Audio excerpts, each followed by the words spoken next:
Saya akan menjelaskan ada beberapa unsur-unsur yang harus kita ketahui dalam membuat suatu kegiatan teater.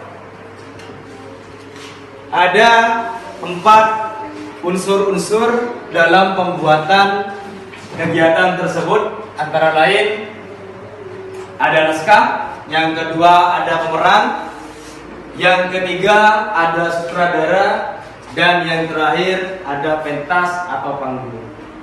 Saya akan jelaskan satu persatu. Yang pertama, naskah. Kita harus mempersiapkan naskah terlebih dahulu. Bagaimana tahapan untuk membuat naskah? Naskah itu harus ada tema dan alurnya, baru bisa menjadi suatu naskah. Ya. Kenapa? Karena naskah merupakan rangkaian peristiwa atau kisah yang akan kita angkat menjadi suatu cerita.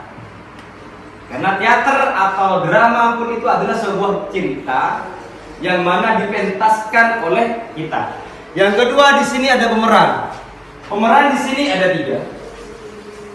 Yang pertama, di sini ada protagonis, ada antagonis, ada tritagonis. Protagonis di sini memiliki peran atau aktor yang memiliki sifat baik atau yang selalu diinjak-injak atau dibully oleh antagonis. Jadi perannya di sini sebagai orang lemah. Kemudian antagonis di sini memiliki peran jahat atau memiliki sifat keras atau memiliki ego yang tinggi bisa, yang kuat, ya. Berarti di sini bisa dikatakan pemeran yang jahat atau selalu menyakiti dari pemeran baik. Kemudian yang terakhir tritagonis sebagai apa? Penengah. Sebagai penengah. Kenapa? Karena di antara suatu cerita atau naskah perfilman itu pasti ada yang namanya pro dan kontra. Pro dan kontra. Alur tidak harus menggunakan alur lurus terus, enggak. Alur itu ada 2. Yang pertama ada depan, ada belakang. Ada belakang, ada depan. Terbalik ya. Ya, bolak-balik. Ya, ada yang menceritakan dari awal terakhir dia jadi orang sukses. Ada yang menceritakan sukses terlebih dahulu baru dia ceritakan tentang ceritanya. Pernah lihat filmnya Azab? Ya. Nah, yang diceritakan azabnya terlebih dahulu baru ceritanya. Ada juga yang ceritanya dulu baru azab. Ya. Kemudian sutradara di sini sebagai pengarah. Ya, sebagai pengarah ketika kita ada di salah satu tokoh atau pemeran yang salah, dia mengarahkan, jadi pengarah. Ya, ketika ada acara film, ada juga yang tidak menggunakan naskah, ada juga yang menggunakan naskah. Ya, anggap saja kita melihat satu film, pastinya diginikan naskahnya. Ya, naskahnya diginikan, akhirnya dilihat oleh orang. Jadi saya akan berikan contoh tentang tugas daripada sutradara. Ada kalanya sutradara tadi ketika ada pemeran atau pemain yang lupa naskah, maka sutradara akan menunjukkan, ya, seperti ini, ya, bahwasanya kalian harus bagaimana. Oke? Kemudian baru terakhir pementasan.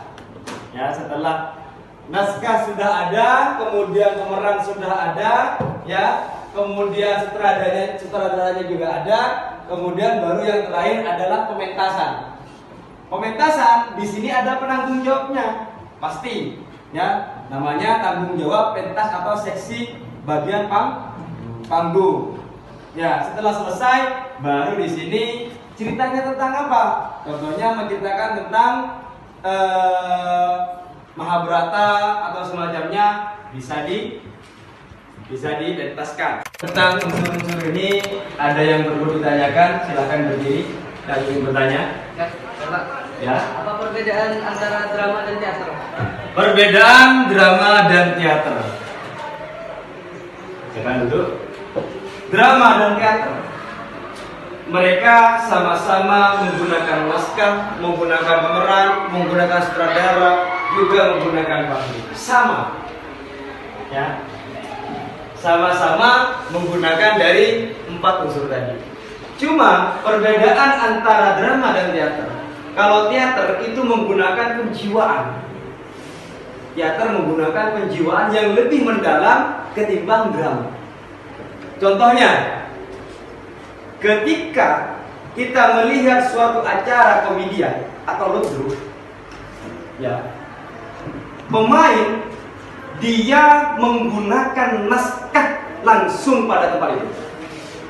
Dia berbicara, dia menggunakan ekspresi, dia menggunakan mimik, dia menggunakan gaya bahasa tubuh dan semacamnya. Langsung, secara otodidak. Ya kan ya? Anggap saja di sini ada Suling dan ada saya. Ya, langsung, secara otodidak, secara langsung, tanpa ada naskah yang ditunjukkan di depan. Jadi, itu drama. Contohnya seperti film. Ya kan ya? Kita buat film pendek, ketika ada kesalahan kita cut action, seperti itu kan? Itu drama. Kalau teater nggak ada cut action, nggak ada. Kenapa? Karena memang penjiwaan harus menguasai panggung. Ya, mungkin itu yang bisa saya jelaskan. Mungkin ada pertanyaan lagi? Tidak ada? Ya. Mungkin ini sedikit penjelasan dari saya tentang unsur-unsur kegiatan teater. Saya harapkan pertemuan berikutnya kalian sudah bisa lebih mengerti, kemudian bisa membuat bagaimana caranya membuat naskah nyata. Ya, demikian untuk pembelajaran bahasa Indonesia materi kali ini. Terima kasih banyak. Wassalamualaikum warahmatullahi wabarakatuh. Waalaikumsalam.